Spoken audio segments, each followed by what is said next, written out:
Hello friends, welcome to JP இல்லம். இன்னைக்கு நாம இந்த வீடியோட ராகி பக்கோடா எப்படி செய்யறாங்கிறது தான் பார்க்க போறோம்.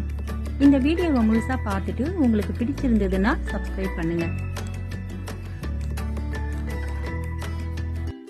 200 கிராம் ராகி மாவு எடுத்து வச்சிருக்கேன். இதோட 2 பெரிய வெங்காயம் கட் பண்ணி வச்சிருக்கேன், அதையும் போட்டுக்கலாம். அதுக்கப்புறம் 1 ஸ்பூன் சோம்பு, கொஞ்சம் துருவின இஞ்சி, அப்புறம் பொடியா கட் பண்ண கொத்தமல்லி, இதெல்லாம் போட்டுக்கலாம்.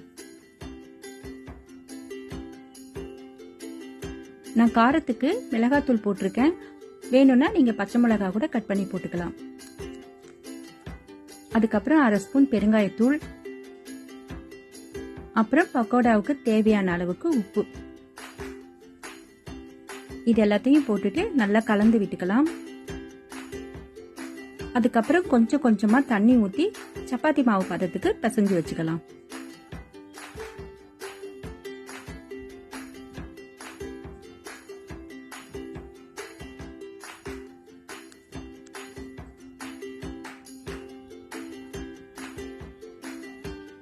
இந்த மாதிரி கெட்டியா சப்பாத்தி மாவு பதத்துக்கு பிசைஞ்சு வச்சுக்கலாம்.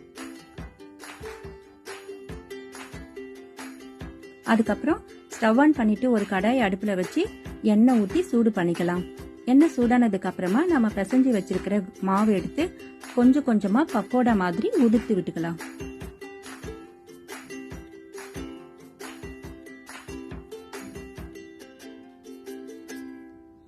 இந்த மாதிரி கொஞ்சம் கொஞ்சமா போட்டு பொரிச்சு எடுத்துக்கலாம்.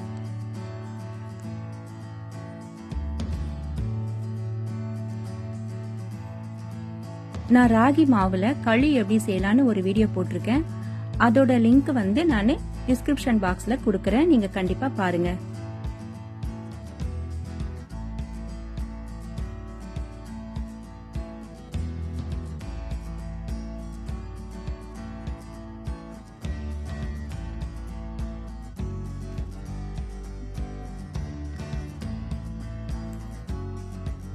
நல்லா திருப்பி விட்டு விட்டு நல்லா பொரிஞ்சதுக்கு அப்புறம் எடுத்து வச்சுக்கலாம்.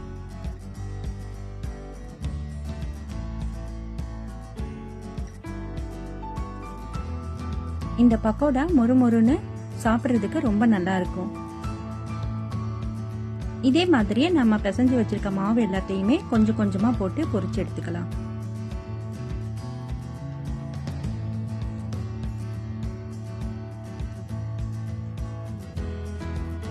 நான் போடுற வீடியோஸ் எல்லாம் உங்களுக்கு பிடிச்சிருந்ததுன்னா லைக் பண்ணுங்க, ஷேர் பண்ணுங்க, கமெண்ட் பண்ணுங்க, சப்ஸ்கிரைப் பண்ணுங்க.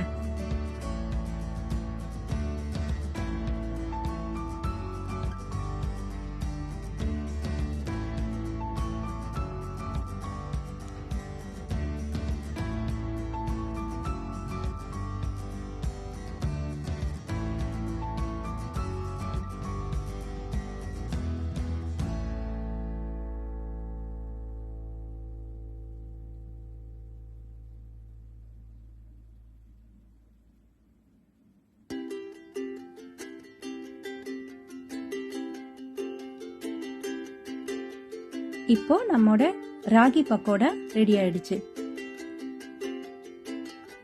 இதே மாதிரி நீங்களும் உங்க வீட்டுல செஞ்சு பாருங்க. தேங்க்யூ.